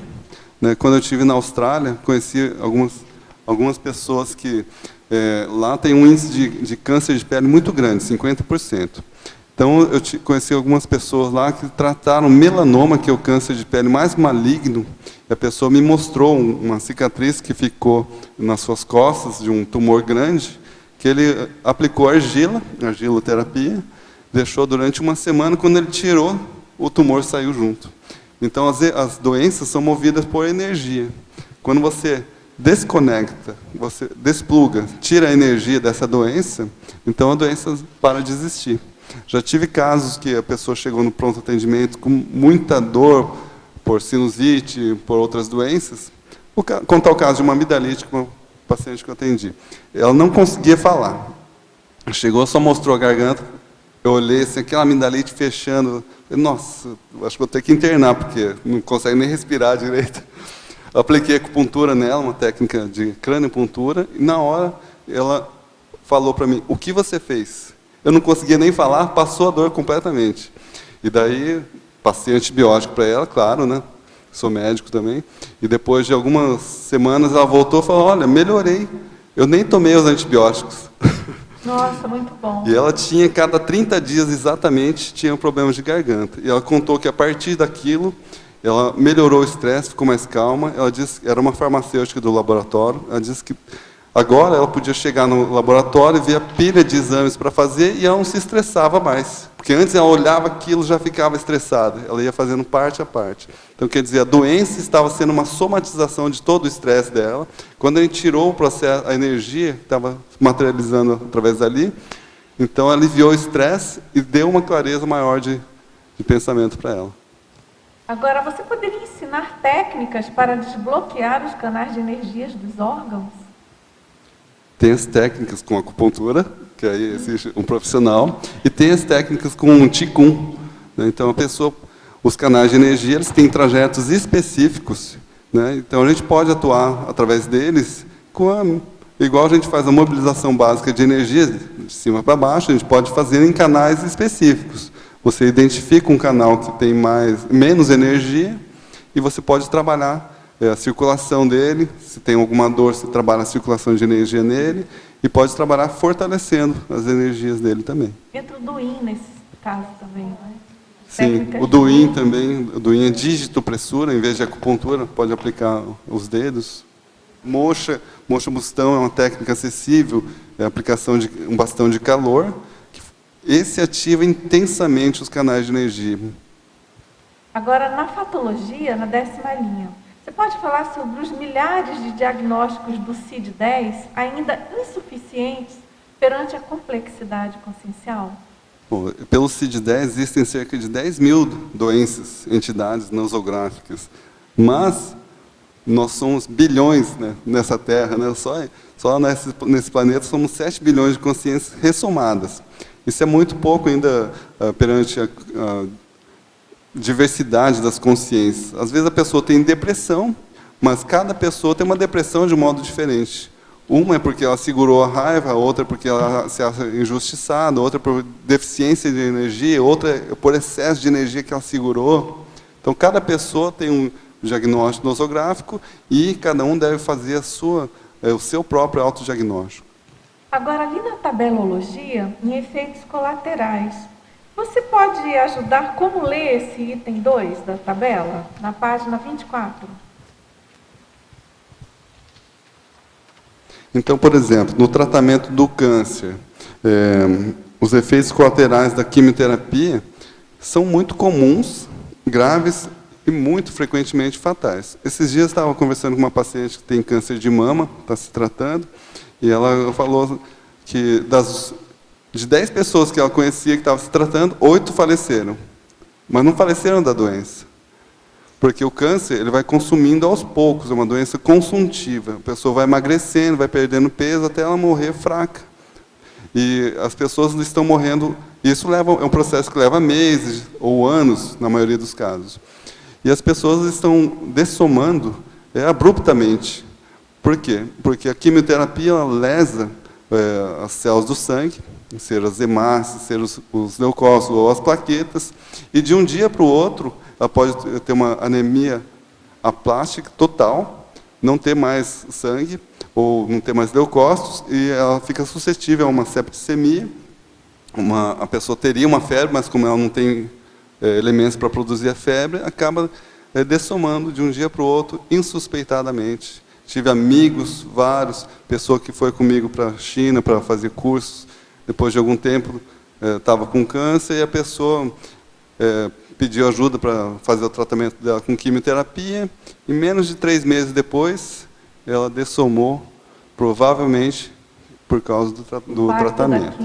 E ao contrário, a medicina integrativa holossomática, os efeitos colaterais são mínimos se existentes, né? Então, os remédios vibracionais, a pessoa toma, se não tiver a mesma ressonância, não vai fazer efeito, não tem efeitos colaterais. E se tiver a ressonância, tiver efeito, a pessoa não sente nenhum efeito negativo. Agora, na parafatologia, na página 21, 5ª linha, de baixo para cima, você poderia relatar as terapias energéticas suavizando a couraça holossomática? Aí ele continua, ele dá um depoimento. Ele, sabendo do seu conhecimento ampliado na área de homeopatia, gostaria de relatar que só pude sair de uma melim profunda e complexa fazendo uso de um medicamento homeopático, no caso o Beryllum nítricum, ofertado por um homeopata diferenciado, Dr. Carlos Lima Melo, já dessomado. Você poderia comentar? Então, as couraças holossomáticas, né? Às vezes a pessoa traz bloqueios, como a gente falou, todos os fatos da vida que a pessoa viveu nessa e outras vidas, ficam registrados no seu holossoma. Então, às vezes a pessoa tem partes do corpo onde são mais duras, mais doloridas, com bloqueios maiores energéticos. Então, são couraças. Como a energia tem dificuldade de circular por ali, então, às vezes ela vai trabalhar a energia e não consegue perceber justamente por esses bloqueios. Então, Então, conforme ela vai trabalhando justamente em um local ou outro que tem mais dificuldade, esses locais é onde pode ter um bloqueio, com até algum sentido, significado psicológico mais profundo. Então, conforme a pessoa vai trabalhando através de microfisioterapia, acupuntura, homeopatia, psicoterapia, e diversas outras que podem ser usadas, ela vai desbloqueando, a energia vai circulando mais. Então, por exemplo, na acupuntura, a gente começa a fazer o tratamento e, ao longo de algumas sessões, pessoas da SUSIM, elas começam a sentir, senti um formigamento aqui circulando pelo meu corpo. Eu expliquei a energia. Não, agora, assim, a gente sente um bem-estar, né, quando faz um relaxamento, que dá um alívio, melhora a sensação de bem-estar da pessoa. E, às vezes, a pessoa pode até ter fenômenos parapsíquicos durante a sessão mesmo.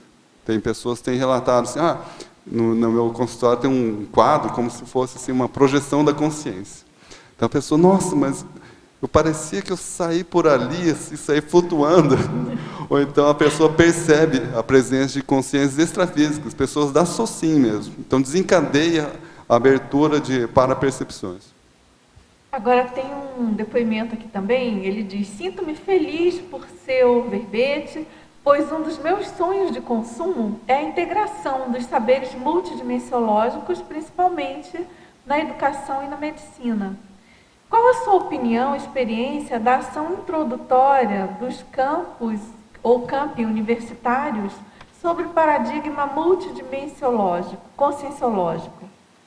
É possível, e se possível, você pode nos contar alguma autoexperimentação sua dentro do contexto multidimensional ou retrocognitivo? Bem, quando a gente vai... Eu sou professor de Conscienciologia e, às vezes, sou convidado para dar algum curso. Então, quando a gente vai falar sobre um tema, inevitavelmente, a gente começa a estudar sobre aquilo e começam a aparecer vivências intrafísicas e extrafísicas, coisas de assediadores e de amparadores também, dificuldades, né, facilitações.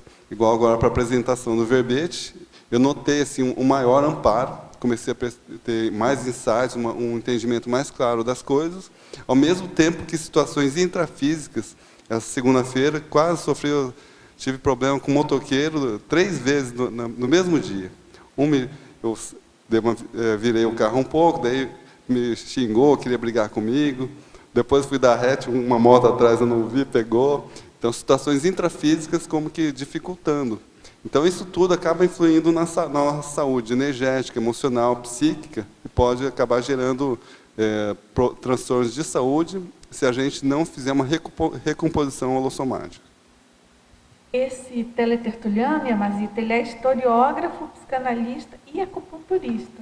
Seu colega aí. Agora, tem uma outra abordagem. Você poderia comentar sobre a importância da ingestão de água alcalina para a melhoria da qualidade de vida? Então, teve uma pessoa que ganhou o prêmio Nobel na década de 1930, se não me engano, que ele já postulava que a causa do câncer era a acidez do meio... O organismo, né? Do meio sanguíneo. Então, hoje a gente sabe que o câncer, na verdade, eu coloquei aqui como uma teoria multifatorial das doenças. Então, todas as doenças têm múltiplos fatores interagindo. Com certeza, esse é um deles, a acidez do sangue.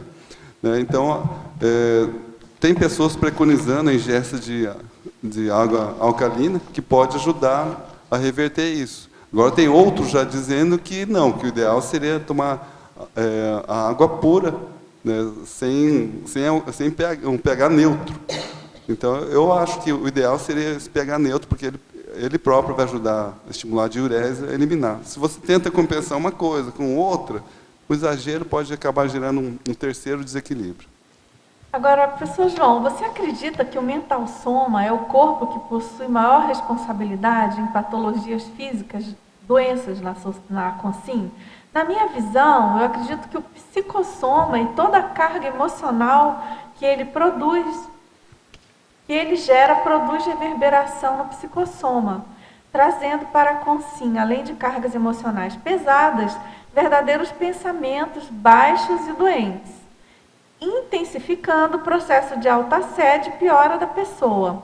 Logo, a influência maior é do psicossoma para o mentalsoma. Você concorda? Muito obrigada a todos por essas verdadeiras aulas. Depende aí da influência, né? Bom, vamos lá. Concordo em parte, está totalmente certo, né? Mas de outro modo, a gente observando aí, eu coloquei megapensenologia. A etiologia primária, evolução.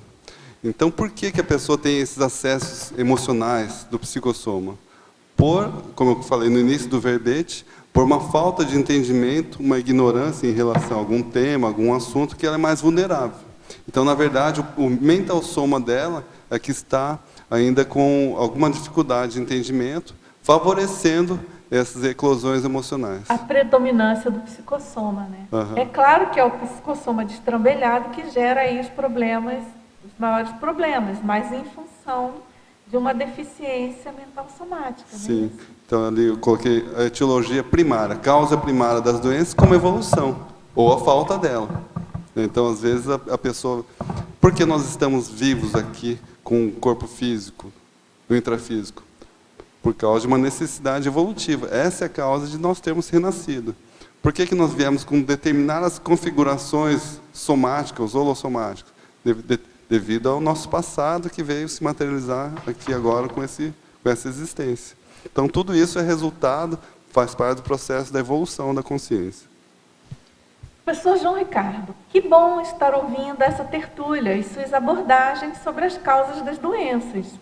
Eu venho de tratamento de transtorno afetivo bipolar há mais de 10 anos. Ouvi de 3 psiquiatras que meu problema é crônico e preciso de estabilizadores e antipsicóticos. Gostaria de entender, na parte biológica e bioquímica do cérebro, como posso trabalhar para ter um equilíbrio maior e dar um rumo ao meu tratamento para a cura. Eu digo compreender o que acontece no meu cérebro. Muito bom. Então, o transtorno afetivo bipolar, hoje está na moda, muita gente falando assim, eu sou bipolar, não é bem assim. O transtorno bipolar é uma doença grave, é uma das 2 psicoses que existem na psiquiatria, a outra é a esquizofrenia e a bipolar é a outra. Então, o transtorno bipolar, a pessoa deve tomar esses estabilizadores de humor, mas não se contentar só com o tratamento químico psiquiátrico. Ela deve ir buscando se entender melhor, procurar identificar quando ela começa a ficar em mania, mania é um estado de euforia, que a pessoa começa a se sentir tão bem que parece que ela nem tem mais nada. Então, isso já os primeiros indícios de se achar superior, de achar que está tudo bom, maravilhoso, então a pessoa já deve buscar baixar a bola e buscar ficar mais tranquilizada, mais centrada. Do mesmo modo, quando ela começa a sentir os primeiros sintomas de depressão, que o mundo está mais cinza, as cores estão mais negativas, ela deve buscar se centrar, aplicar um estado vibracional, técnicas de relaxamento, e procurar se auto-observar. Tem vários livros que foram escritos por autores que eram portadores de transtorno bipolar, vale a pena, recomendo a você ler qualquer um desses, que eles vão ensinar como você mesmo pode se autocurar. Na Conscienciologia, a gente diz que só existe autocura profunda.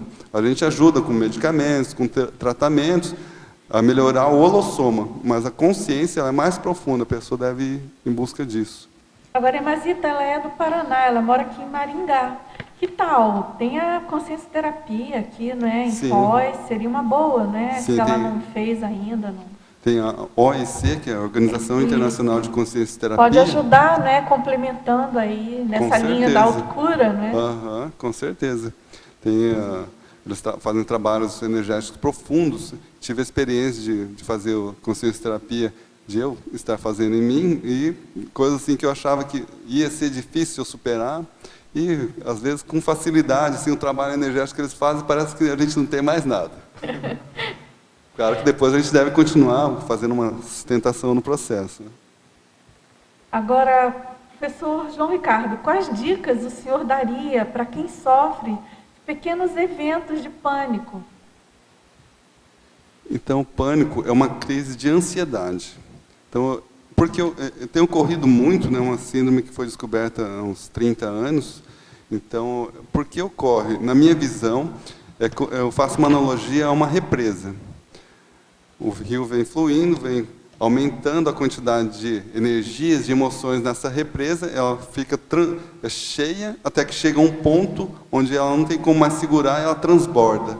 E aí daquelas crises intensas, são crises de uma duração de meia hora mais ou menos, crises intensas de taquicardia, falta de ar, palpitações, uma série de sintomas, um calor, um frio que a pessoa não sabe descrever e uma sensação de que pode morrer ou ficar louca.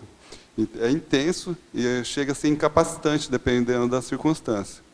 Então, a pessoa deve ver o que ela está tentando segurar, o que ela não está resolvendo de conflitos íntimos na vida dela, que ela não está se deparando, que às vezes a pessoa é um executivo muito bem sucedido na vida, está tudo nos conformes, só que ela está segurando as emoções, porque ela não pode chorar, não pode conversar, não tem com quem se abrir.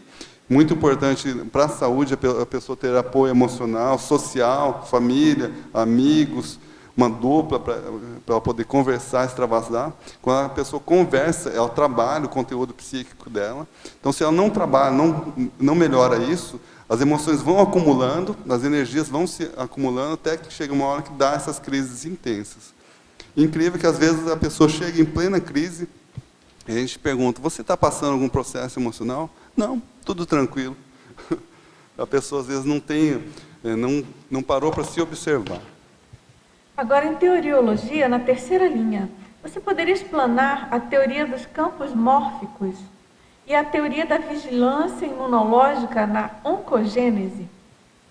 A teoria dos campos mórficos é uma teoria proposta, defendida por Rupert Sheldrake, um biólogo muito bom, tem vários livros dele que vale a pena ler, tem a teoria do centésimo macaco.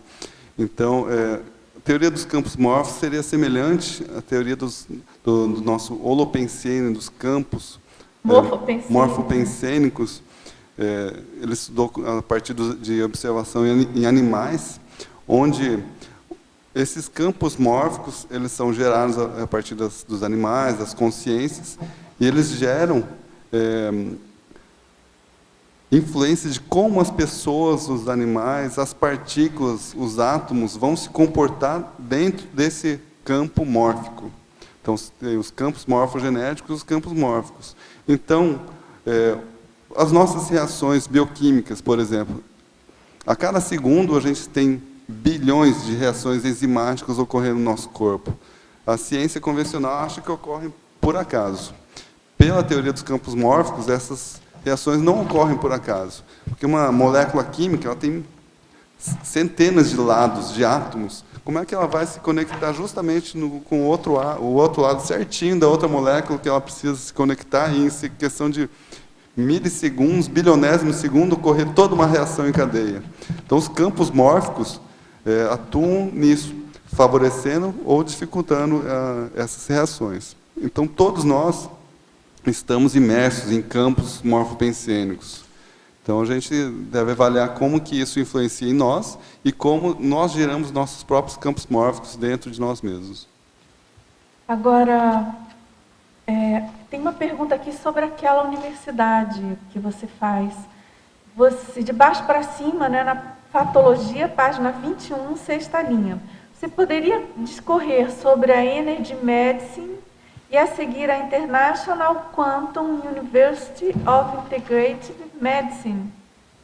Bom, Energy Medicine é um dos nomes que tem sido chamado essa nova abordagem da medicina energética ou quântica, né? E criaram, inclusive, a Energy Medicine University, na Califórnia, onde ela visa estudar todas essas abordagens terapêuticas onde há o emprego das energias. Tem que ser na Califórnia, né? Sim, ali em Palo Alto, onde tem uma série de abordagens inovadoras holísticas. também. Uhum. Então, eles estudam a transmissão de energia à distância, o reiki. São formas que eles estão abertos a estudo de todas essas formas de tratamento, inclusive as terapias não locais. Um parêntese, desculpa eu te interromper. Você consegue falar alguma coisa de conscienciologia num ambiente desses? Olha, eu ainda não fui lá ainda, mas eu acho que o pessoal está arranhando a conscienciologia. quase chegando lá.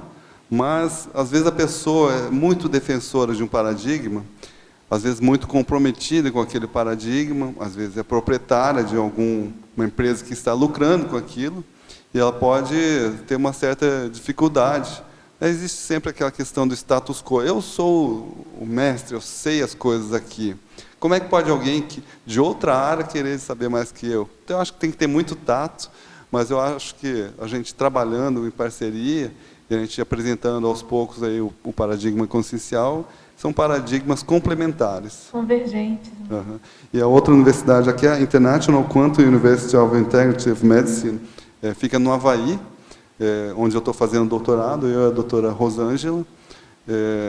Então, ali também é uma universidade que foi criada com essa proposta de estar consolidando essas abordagens integrativas em saúde quântica.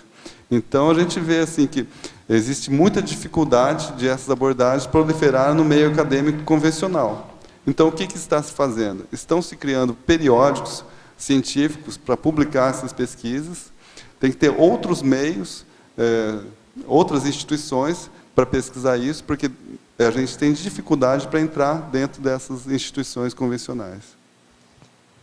Eu lembrei da revista Interparadigmas, né? Quem Sim. sabe vocês publicam lá, né, Yamazita? Logo mais. Tem a questão dos doutores, né? Tem que aguardar seu doutorado. Quando eu terminar o doutorado... Aí você já está encomendado, não é isso? Vocês não concordam? Um artigo sobre esse assunto. Mas eu convoco a todos os médicos, profissionais de saúde, estarem vindo pesquisar também, porque eu penso assim, eu não sou o melhor médico, melhor especialista em acupuntura e nada disso, né? Mas por que eu estou aqui? Porque eu entendi a abrangência, a seriedade da implicação dessas ideias, e eu estou aqui lutando. Tenho certeza que tem mais pessoas que também têm essa compreensão, então que venham ajudar, somar com a gente. Com certeza, a gente teve o verbete defendido, acuponto. Com a Suzana. A Suzana está aí presente, né? Também uma abordagem muito bacana, muito interessante da acupuntura, né? Da medicina em geral, sob a ótica do paradigma consciencial, fica tudo muito enriquecido, né? E, claro, todas essas técnicas se complementando, essa linha de conhecimentos assim mais abrangente, né? Quer falar, Suzana? Parabéns, né, pelo verbete, está maravilhoso.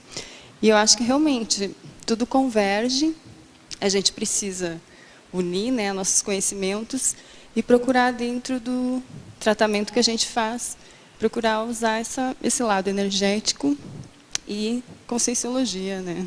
Vamos ir em frente e tentar cada vez mais se apoiar, né, para a gente conseguir espalhar mais a conscienciologia. Obrigada. Agora, Yamazita, na parafatologia, página 21, terceira linha. Peço você explicar sobre a ausência de segunda dessoma acarretando resquícios da baratrosfera na epigenética. Eu tinha comentado antes, mas vou tentar trazer sobre outra abordagem. Então, a pessoa, quando ela passa pela segunda dessoma, ela deixa de lado os resquícios, aquilo que ficou mal parado da última existência. Então, algum apego a cargo, dinheiro, alguma injustiça, alguma questão da última vida. Então, quando ela passa pela segunda dessoma, ela abre mão, abdica dessas energias patológicas, né, e pode ressomar com um novo energossoma totalmente puro, com energias imanentes. Agora, quando ela não passa pela segunda dessoma, ela já vem contaminada com energias da última existência e também carregada com energias densas da baratrosfera. Então, isso gera energias que na acupuntura a gente chama de umidade, mucosidade, que são energias densas. Então, é responsável por uma série de doenças, como a artrite reumatoide, as psicoses, a mucosidade. Essa energia mucosa, se ela sobe para os canais de energia superiores do encéfalo, pode gerar bloqueios a nível cortical, gerando as psicoses. Então, se ela se instala nas articulações, isso corresponde à artrite reumatoide. Então, isso tudo é relacionado à baratrosfera. Então, quando a pessoa fica doente, ela fica mais conectada à baratrosfera, às energias patológicas. Pode-se ver que o estado de enfermidade, a gente fica mais... Existe uma regressão consciencial. A gente fica mais egoísta, o paciente pensa mais em si mesmo, a pessoa pensa, tem um nível de sofrimento, de dramatização do próprio sofrimento, que tudo isso são mais ressonantes com a baratrosfera. Ao contrário, quando a pessoa busca conexão com o amparador, pensamentos positivos, ela se conecta com as dimensões mais evoluídas, com as comunex extrafísicas evoluídas, e melhora o nível de saúde, favorece a recuperação da saúde dela. Agora, você poderia falar sobre a verdadeira causa-morte multidimensional? Ótimo. Se não perguntasse, eu ia falar isso agora. Para falar da questão multidimensional. Então, a influência de consciências extrafísicas, ela é onipresente, né? A bem ou a mal. Então, a gente não percebe muito isso. Então, intensificando os desequilíbrios intraconscienciais ou somáticos, os conflitos do dia a dia, geralmente existe o complicante dos assediadores extrafísicos. Então, como se fala, os assédios são mais comuns que a cárie, que as cáries dentárias. Então, por trás, por exemplo, de um acidente de trânsito, a gente vê muitos acidentes que a pessoa passou na rua preferencial ali, ela nem percebeu que ela passou uma rua que não deveria, ou atravessou um sinal vermelho. O que aconteceu? Nossa, deu um branco. Eu estava pensando em alguma coisa, deu um branco e aconteceu o acidente. Meu pai, aconteceu isso com ele, ele tinha ido fazer assistência, ele é médico, gosta muito de visitar as pessoas, de trabalhar com oração para as pessoas, e ele, na volta de um caso mais difícil, deu um branco nele, passou direto numa esquina e quase passou pela dessoma nesse momento. Então, se mexe com estruturas que não querem, às vezes, que a pessoa, alguma consciência seja assistida, né? Então, por isso que eu falei ali da verdadeira causa multidimensional da causa-mortes, muitas vezes é o extrafísico. E às vezes é porque a pessoa já chegou a hora dela, cumpriu a proex ou não, e realmente, a nível extrafísico, ela está sendo chamada a dessomar para partir para outra fase. Nada é para sempre. Agora, da tecnologia. Ele pergunta o que significa campos mórficos, você já explicou, e ele pergunta como funcionam as técnicas de relaxamento, visualização, reprogramação dos campos mórficos. Essa técnica é bem explicada aqui nesse livro, Com a Vida de Novo, que eu expliquei antes. Dá para a pessoa comprar o livro e ler só os capítulos 11 e 12, que o 11 fala da técnica de relaxamento, uma técnica de relaxamento psicofisiológica. A pessoa aplica algumas respirações profundas, ela inspira, segura o ar alguns segundos, e quando expirar, dê um comando mental para um relaxamento, relaxando todo o corpo, a mente e as emoções. Ela pode ir aplicando esse relaxamento no seu corpo todo de uma vez, ou parte por parte, fazendo contrações, quando inspira, e quando expira, ela relaxa. Isso vai gerando um estado de tranquilidade, de acalmia mental. Quando ela estiver tranquila, focada, ela aplica a técnica de visualização. Ela visualiza o processo de saúde dela e visualiza os mecanismos reparadores, seja energéticos, conscienciais, medicamentosos, reparando o estado holossomático dela, seja ele qual for, né, seja uma artrite, seja uma dor, um câncer, e reparando aquilo e corrigindo. Então, é um comando que vem do mental soma para o psicossoma, negossoma, e influi profundamente no corpo físico. Agora, professor Yamazita, na pensenologia, eu peço que você expanda os pensênios desencadeando emoções, impregnando energias e determinando a saúde. Então, é isso. É o conceito do pensênio. Cada pensamento, a pessoa emite um sentimento ou uma emoção correspondente, de acordo com aquela cognição. Isso vai impregnar suas energias Isso vai acabar resultando vai influir na fisiologia de cada célula, de cada tecido do corpo físico. Isso, claro, os pensamentos a nível mais profundo, inclusive, que a gente falou, os pensamentos devem ser entendidos dentro de um contexto mais amplo, como a pessoa enxerga a própria vida, as crenças que ela tem sobre tudo. Agora, na fatologia, na página 21, na primeira linha, ela pede se você pode discorrer sobre a saúde enquanto processo biopsicossocial espiritual, segundo a Organização Mundial de Saúde. Então, teve pesquisas que constataram que quando a pessoa ingere sal, isso aumenta a pressão, isso é nível biológico. Mas também tem pesquisas que mostram que quando a pessoa passa por um estresse emocional, isso aumenta a pressão também, a nível psíquico. E também constataram que quando existe uma pressão social sobre uma comunidade, que envolve, do meio ambiente para a pessoa, também pode gerar um aumento da pressão arterial. Então, qual é a verdade? O que aumenta a pressão? O sal, a parte emocional ou o meio social? Na verdade, é uma integração de tudo isso. Como a própria pessoa vê, o biológico depende de toda uma conjuntura de um funcionamento vibracional, né? E a parte espiritual, que é a Organização Mundial de Saúde, eles não esclarecem o que seria isso, mas seria tudo que transcende o nível de materialidade da dimensão intrafísica. Então, poderia ser orações, energias, dimensões extrafísicas. Não falta mais definição da parte deles aí. Agora, na fatologia, na página 21, 12ª linha, de baixo para cima, você poderia explanar sobre o programa anti-estresse e a anamnese homeopática esclarecedora? Então, eu quero comentar aqui sobre o mal do século na linha de cima aqui. Então, segundo a Organização Mundial de Saúde, nas décadas de 80 a 90, as doenças mentais triplicaram no mundo inteiro. E tem aumentado 1% ao ano. Então, hoje, 50% da população ou tem estresse, que é chamado de ansiedade na medicina, ou depressão.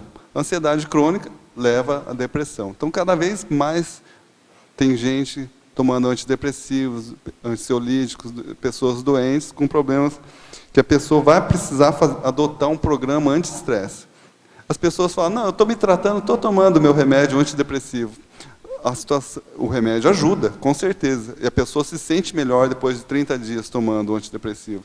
Mas ela não deve parar só no medicamento. Ela deve buscar toda uma reorganização, uma reciclagem existencial, ver cada setor da vida dela, afetivo, profissional, consciencial, assistencial, grupo kármico, o que não está bem parado, e ela adotar um programa anti-estresse, com técnicas de relaxamento, prática de exercícios físicos, aí inclui-se, entre exercícios físicos, o pilates, exercícios aeróbicos que ajudam, quando a pessoa soa, ela desintoxica, ela sente um bem-estar.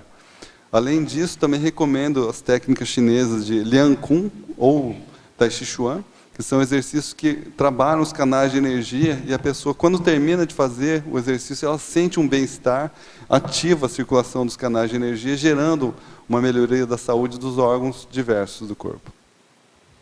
Agora, Yamazita, tem uma pergunta na sindromologia.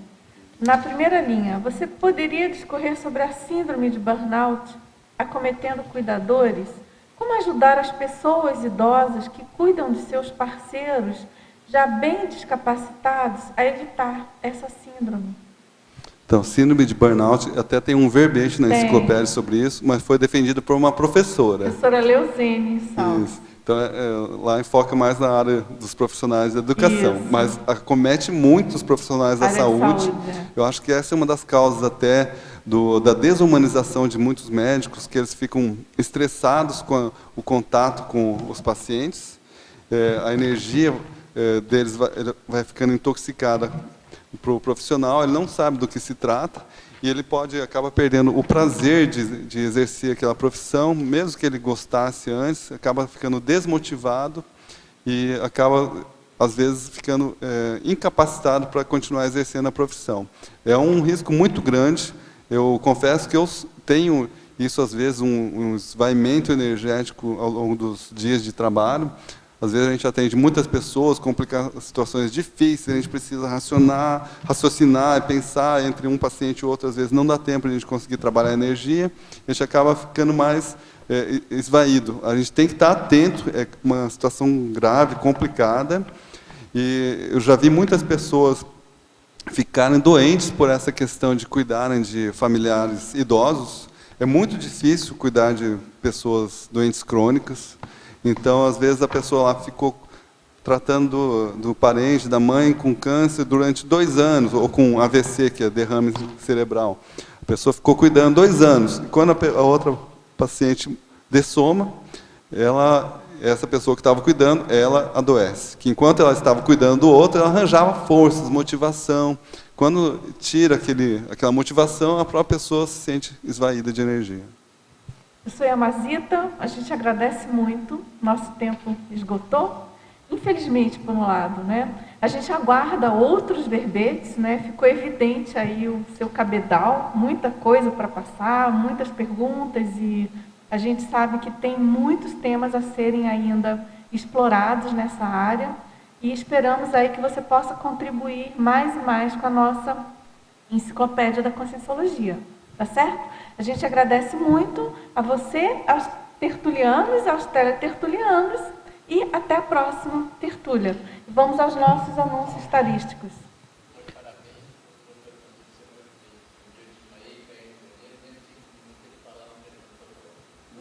Parabéns para você, mérito aí da turma. De família. Muito bom. Então vamos lá aos nossos anúncios. Obrigada a todos. Obrigada, professora Dulce. Pontuações da tertúlia de hoje. Nós tivemos 41 assinaturas no livro de presença, 11 perguntas presenciais e 40 perguntas online. Hoje nós teremos 5 recados. A Ana Rocha, programa Verbetografia, a Mércia, debate parapsíquico da CIP, a Cristiane e a Patrícia, imersão teática no Parasociograma, o Márcio, com oficina sobre cosmoética, e a Cintia Alves sobre a tenepsologia. A todos. Eu queria convidar você para participar da Mega Gescom Grupal da Conscienciologia, promover o auto e heterodesassédio mental somático, entender a lógica e estrutura da construção do verbete. Então, participe do programa Verbetografia. O programa é em AD. Seria o início 6 de agosto a 29 de outubro de 2015. Para maiores informações e inscrição na recepção do CIAEC, o telefone é 4535252652. O e-mail ciaec@ciaec.org. Boa tarde a todos. A CIP convida para mais um debate parapsíquico neste próximo sábado, dia 27/6. O debate será na sede da CIP, no Polo Discernimento, às 15 horas, e é uma atividade gratuita. O tema do nosso próximo debate é Parapsiquismo e Ciência, com a pesquisadora professora Tanise Nakiewicz, que vai estar abordando alguns temas, por exemplo, como os cientistas lidam com o parapsiquismo nas suas produções acadêmicas. Maiores informações poderão ser obtidas pelo telefone 2102-1421. Esperamos você lá. Obrigada. Boa tarde a todos. Meu nome é Cristiane Ferrara. Eu estou aqui para convidá-los para o curso Imersão Teática no Parasociograma. Esse curso tem o objetivo principal de desenvolver o senso de grupalidade. E de que forma nós vamos fazer isso? Através da elaboração de um mapa das suas relações interpessoais, colocando ali nome das pessoas, chaves da sua vida, por exemplo, mãe, pai, duplista, né, família, que é essencial. E também pensando a qualidade de cada relação dessa que nós temos. Então, o curso ele é essencialmente prático, ele vai ocorrer 4 e 5 de julho, é um sábado e domingo. No sábado pela manhã teremos aula teórica e no sábado à tarde e à noite todos nós vamos fazer esse mapa, fazendo essa reflexão e trabalhando com a memória socioafetiva. Esse trabalho com a memória vai fazer evocações, inevitavelmente, e no domingo pela manhã teremos um campo bioenergético para trabalhar essas evocações, essa memória das nossas relações, né? E no domingo à tarde a gente vai ter os estudos de caso. Essa técnica do parasociograma, ela além de servir, né, como desenvolver, né, o senso de grupalidade, ela também pode ser usada como um elemento de qualificação da TENEPS, né, de cada uma das nossas TENEPS, e também como elemento de identificação de informações do nosso passado. Ok? Eu vou passar então para a Patrícia para ela dar os dados gerais para vocês. Pessoal, o curso acontece no Mabu Interlúdio, 4 e 5 de julho. Os professores são Cristiane Ferraro, Michele Pontes e Pedro Fernandes. E os interessados devem procurar ou a equipe da Consecutivos ou se inscrever diretamente na recepção do CAEC pelo telefone 45, é o DDD, 3525-2652. As vagas são limitadas, então se você tem interesse, faça sua inscrição. Obrigada. Obrigada.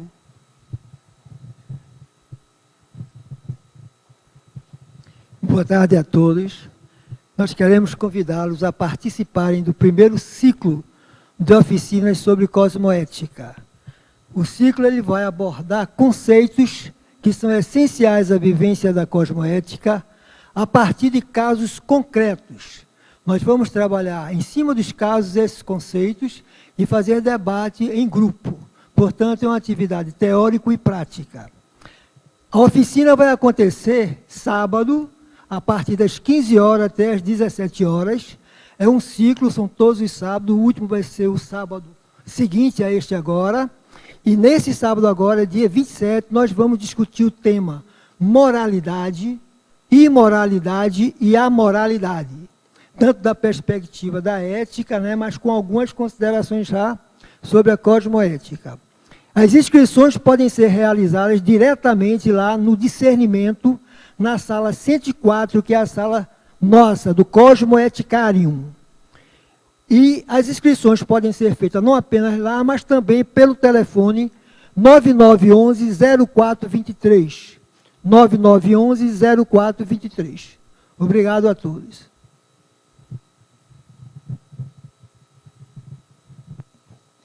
Boa tarde a todos. Em nome da Associação Internacional de Tenepsologia Pré-IC TENEPS, gostaria de convidá-los a fazer o curso Tenepsologia, Teoria e Prática da TENEPS, que vai acontecer dos dias 6 a 9 de julho deste ano. Vai ser na segunda até uma quinta-feira, das 19 horas às 22 horas, aqui no CAEC. Então, os teletertulianos que estiverem nos assistindo, se tiverem programado uma viagem para Foz do Iguaçu nessa data, podem fazer as suas inscrições, os tertulianos aqui presentes também, pelo telefone 45 3525 2652, ou também pelos e-mails caec@caec.org, teneps@icteneps.org.br. Então, esse curso tem o objetivo de esclarecer tanto as pessoas que ainda têm interesse em começar a TENEPS, quanto os tenepsistas veteranos. Os professores do curso são Amaro Krob e Valquíria Krob, que já possuem cerca de 20 anos de TENEPS, então são muito experientes nessa prática. Então, do dia 6 a 9 de julho, estão todos convidados. Só precisa ter o curso introdutório à Conscienciologia. Obrigada, aguardamos a todos. Para amanhã, teremos o verbete Autorreconciliação Técnica da especialidade Ressexologia. A verbetógrafa será a professora Cristina Aranda. Obrigado a todos pela atenção e tenham uma boa tarde, um bom feriado.